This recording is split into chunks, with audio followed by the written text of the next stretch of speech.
Sate Ann by Jdeschene. The pitiful wailing echoed through the great house, bouncing off each wall on its way to the kitchen. My arms ached, sore from stirring, whipping, beating, mixing, chopping, peeling. "Dennis!" I shouted. "I need those onions!"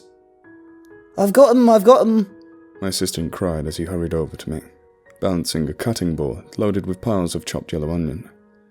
With his knife, he tried to slide them into the hot pan over which I slaved, getting about a third of them on the floor. Fuck! He yelled, closer to my ear than I would have liked. "Doesn't matter," I said, raising my voice above the deafening sizzle. "Scoop them up and throw them in. She won't care." Bitch eats everything, he remarked as he obeyed my orders. It was true. The bitch really did eat everything. Eating was all she had. She was built for it. When Miss Ann's parents left 6 months prior to their jaunt across Europe and Asia, they gave us one command: make sure their child was fed. Child. Hardly. We all knew, parents and servants alike, what would happen if Anne were to go too long without a meal. It was a situation best avoided. Now, as Dennis and I worked ourselves to the bone in the kitchen, we came dangerously close to the too long mark. I cursed both of us, trying for the life of me to figure out how we could let this happen. Dennis was given to oversleeping. Many mornings I was tasked with waking him up. That, at least, was predictable and, dare I say, reliable. But what excuse did I have? Was the stress getting to me? Perhaps. When I graduated from culinary school, I knew a life of heat, shouting, and deadlines awaited me, but never would I have imagined this. "Okay," I said, serving the counter full of dishes. I counted pie, stew, a roast, vegetables, and more. "I think that's everything." I loaded as many plates as I could onto a single tray and watched carefully as Dennis did the same. Between the two of us, we had just enough room and arm strength to carry it all in one go. I gave my assistant the same look I had every morning since he'd been hired. Breakfast time. We took the elevator to the highest floor. Miss Ann's screams, which had been constant, now rose in volume. At last we came to a door.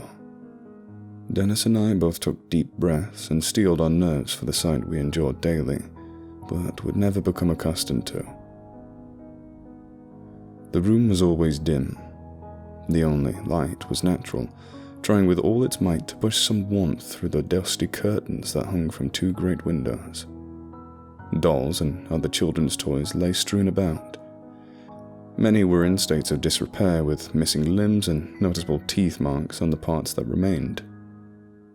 In the corner of the room was a four-poster bed, and in that bed was Miss Ann. To call her a child seems wrong, for she was like no child I'd ever seen. There were times I questioned honestly whether or not she was even human. She was fat, naked, pink, and hairless, glistening all over from a layer of unctuous saliva. Her face, if it can be called that, was nothing short of hideous. She had two tiny black beads for eyes, hardly any nose to speak of, and a giant gaping mouth filled with the pointed teeth of an animal. Adding to her disturbing appearance were the rounded nubs that flailed on each side of her body where arms should have been. Every part of her was an abomination, making her unworthy of even her parents' love and care. As soon as we entered the room, Anne took notice. She flopped out of her bed and pulled herself toward us, shouting a wordless verbal assault. As quickly as we could manage, Dennis and I placed the trays down on the floor. A moment later, Anne was upon them, greedily sucking up whatever she could find. This, by far, was my least favorite part of feeding Anne, having to watch to ensure that everything went smoothly. Watching the creature shovel things into her mouth, combined with the swirling combination of odors in the air, made me nauseous. "Whoa," said Dennis suddenly. "What's happening to her?" I realized something was wrong. Anne began to gag and retch, making terrible noises that sickened me even more than watching her eat. I think she's choking. What do we do? As we panicked, Anne crept closer. Her wide mouth hung open as if she were showing us something. Still, the choking sounds came, and still my stomach roiled. I think she wants us to take it out. Take what out? Whatever she's choking on.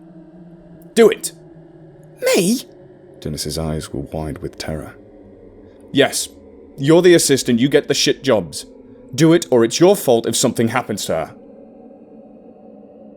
Poor Dennis. He must have been so desperate for a job because my threat seemed to work. Gingerly, he moved towards Anne. Her eyes glistened as if begging for him to save her. With a slow and steady hand, he reached into the girl's mouth. She continued making the noise as his hand went deeper and deeper towards the back of her throat. Suddenly, with a disgusting crunch, Anne clamped her jaws down on Dennis's arm. His agonized howls mixed horribly with the sound of his flesh being ripped from the bone. Instinct took over. I ran from the room and slammed the door shut behind me. Dennis's screams and the tearing of meat could be heard as I slid down to the floor. My tears flowed for Dennis, but at the same time, I knew it was better him than me. Another assistant gone, I mourned. We went through them like paper napkins. At last, I found my legs beneath me and made my way back toward the elevator. I needed to get away from the sounds and smells and sights of that room and that terrible beast. Where I ended up was where I always went, where I knew I could remain in control. My kitchen. My terror only grew, however, as I spotted the clock on the wall. It was nearly time for Miss Anne's lunch.